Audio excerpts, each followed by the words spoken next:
જય દશામાં બધાને. દશામાનો વિડીયો જોતા પહેલાં તમે ચેનલને સબસ્ક્રાઈબ ના કરી હોય તો ચેનલને જલ્દી સબસ્ક્રાઈબ કરી દો મિત્રો. દશામાના ચમત્કાર. અમદાવાદના દાણાપીઠમાં મા દશામાનું સુંદર મંદિર આવેલું છે.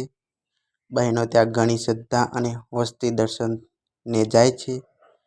એક મારવાડી બહેનને ઘેર ધન સંપત્તિ અને સુખ ચેન હોવું પણ તેમના ઘેર હજી બાળકનું બંધાયેલું નથી તેનો તેમને ખૂબ જ વસવસો રહેતો હતો.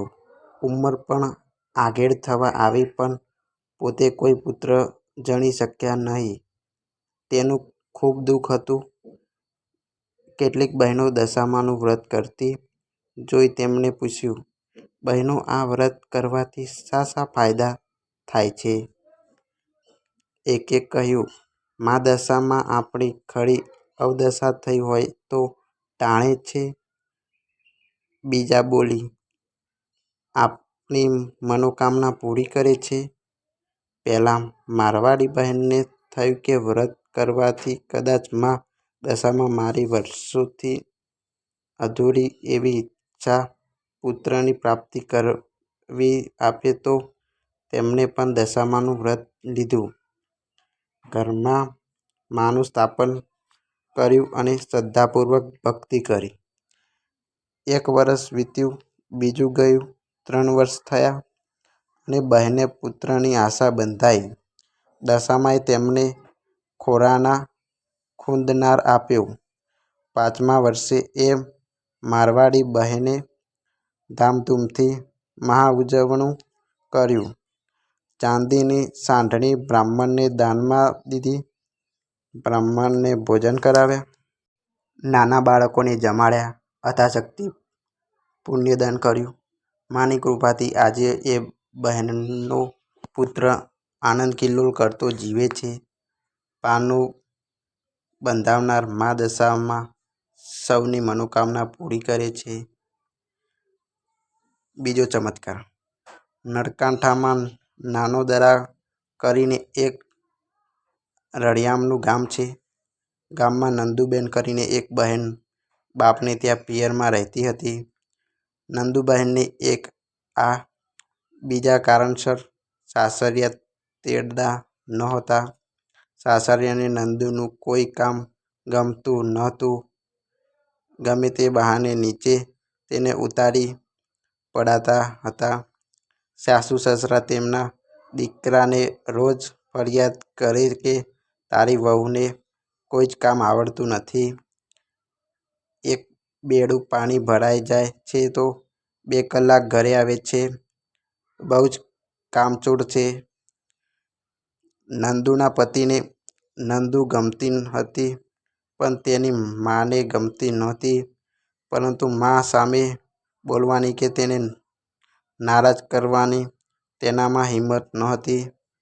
વહુ દીકરાનો મનભેળ ગમતો નહોતો.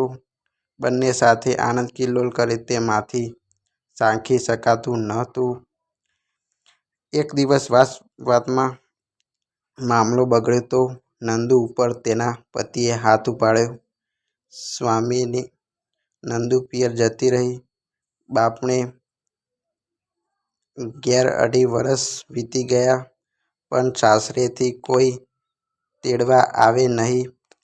નંદુનું મન સાસરે જવા અધીર થઈ ઉઠ્યું હતું પણ બાપની રજા લેવાની હિંમત હવે તેનામાં રહી નહોતી. એવામાં દિવસો આવ્યા. સૌ બહેનો દશામાનું વ્રત લીધું.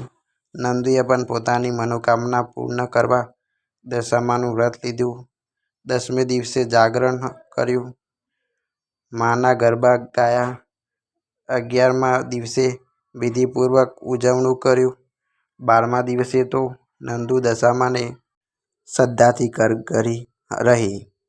હે મા, મેં તારું વ્રત કર્યું તોય મારું દુઃખ કેમ ટળતું નથી? મા, મારો કોઈ અપરાધ નથી.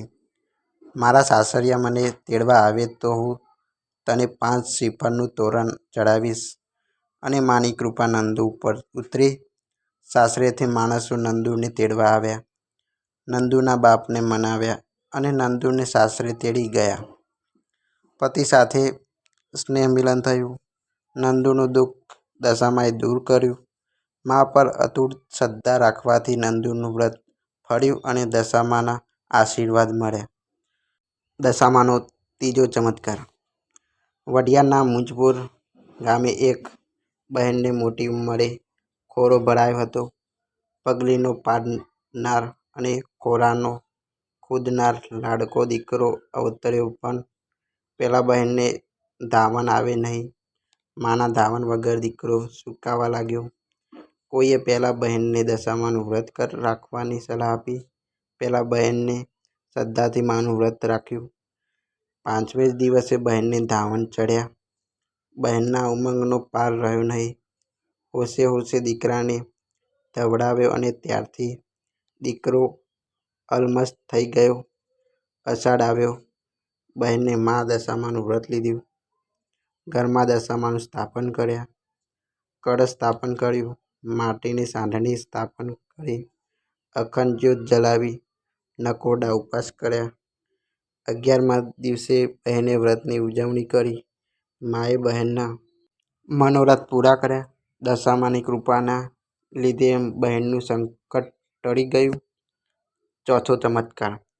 સાણંદ ગામમાં સક્રીબેન કરીને એક ભલાભોળા બહેન રહેતા હતા.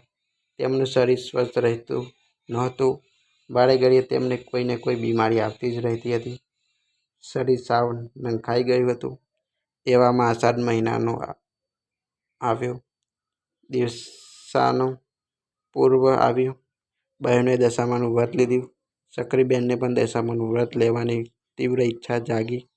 તેનું નંખાઈ ગયેલું શરીર જોઈ માતાએ કહ્યું, તારાથી એક ટાણું નહીં થાય, તું આવર ના લે.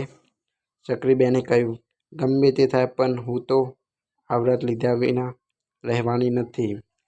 અને સક્રીબેન અસ્વસ્થ શરીર હોવા છતાં શ્રદ્ધાથી મા દશામાનું વ્રત લીધું. ઘરમાં પાટલા ઉપર દશામાની સ્થાપના કરી. કળશ સ્થાપન કરી. દશામાનો દોરો લીધો. સવાર સાંજ માની પૂજા કરી. એકટાણું કર્યું. આશા અને શ્રદ્ધાથી માના જાપ જપ્યા. 10 દિવસ પૂરા થયા.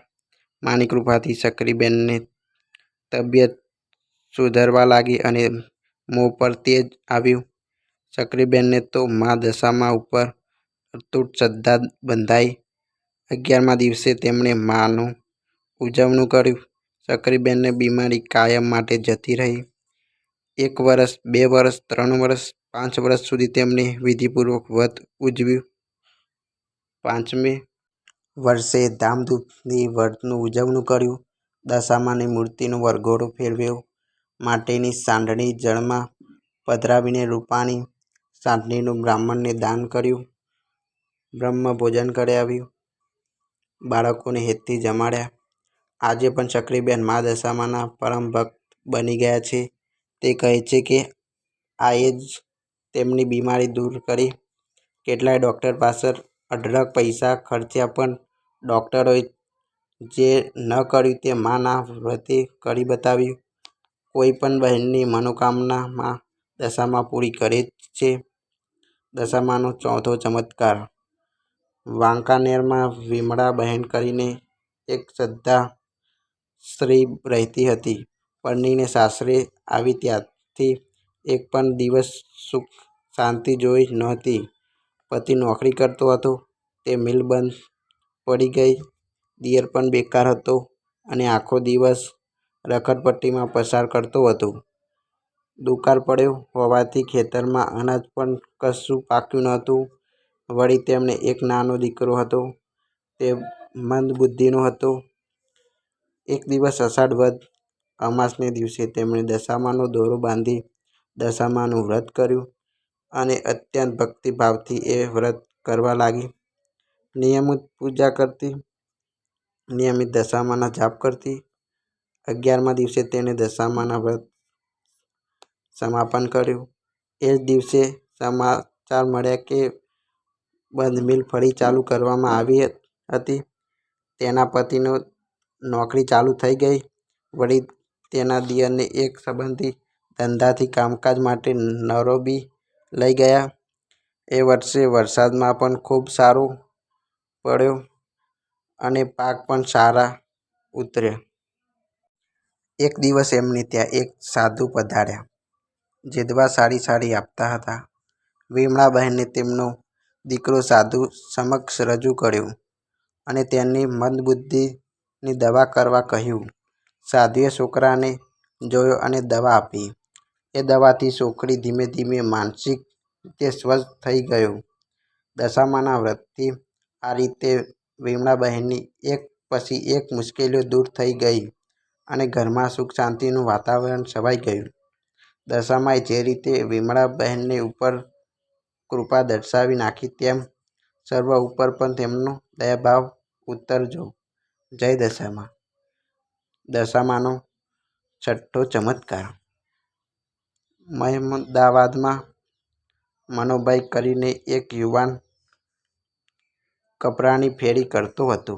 થોડી ઘણી આવક થાય ત્યાં કંઈ ને કંઈ એવું બનીને ઊભું રહે કે ભેગા થયેલા પૈસા જતા રહે. આમ વેપારમાં કોઈ ખાસ બરકત આવતી નહોતી. જો કે તેમનું ગાડું ગબડ્યું જતું હતું. એક દિવસ મનુભાઈ કપડાનું પોટલું ઉપાડી જતો હતો ત્યાં રસ્તામાં તેનો પગ લપસ્યો અને હાડકું ભાગી ગયું. વેપાર ઠપ થઈ ગયો. આવકનું થોડું ઘણું સાધન હતું તે પણ ઝૂંટવાઈ ગયું. મનુભાઈ ની પત્ની જશોદા સ્વભાવે ઘણી ધર્મપરાયણ. તેને ભગવાન ઉપર અપાર શ્રદ્ધા હતી. કાયમ ભજન કીર્તનમાં રહે. ઘેર મહિનામાં એકાદ વાર તો ભજન મંડળી બોલાવી ભજનનો કાર્યક્રમ રાખે જ. અષાઢ વદ અમાસ આવી. જશોદાએ દશામાનું વ્રત લીધું અને દશા સુધારવા દશામાને પ્રાર્થના કરી. એક દિવસ ભજન ગાન માટે ગઈ હતી અને ત્યારે મનુભાઈને ઘેર એકલો ખાટલામાં પડેલો હતો. એક ડોશીમા આવ્યા અને મનુભાઈના ખબર અંતર પૂછ્યા. પછી તેમણે એક થેલી કાઢી 5000 રૂપિયા આપતા કહ્યું, ભાઈ મનુ, આ 5000 રૂપિયા લે અને કપડાનો ધંધો ફરી શરૂ કર. તારો પગ પણ થોડા દિવસમાં સારો થઈ જશે. આ વેળા તને કપડાનો વેપારમાં સારો એવો નફો થશે. પણ માજી, તમે આવો છો ક્યાંથી? મનુભાઈએ પૂછ્યું. અમદાવાદના દાણાપીઠમાંથી. અને ડોશીમા તો ઊભા થઈ ચાલવા માંડ્યા. એવામાં જશોદા ઘેર પાછી પડી. મનુભાઈએ ડોશીમાને વાત કરી. એ જ રીતે જશોદાને સપનામાં દશામાએ દર્શન દીધા અને કહ્યું, બેટા, હું ડોશીમા બનીને તારા ઘેર આવી હતી.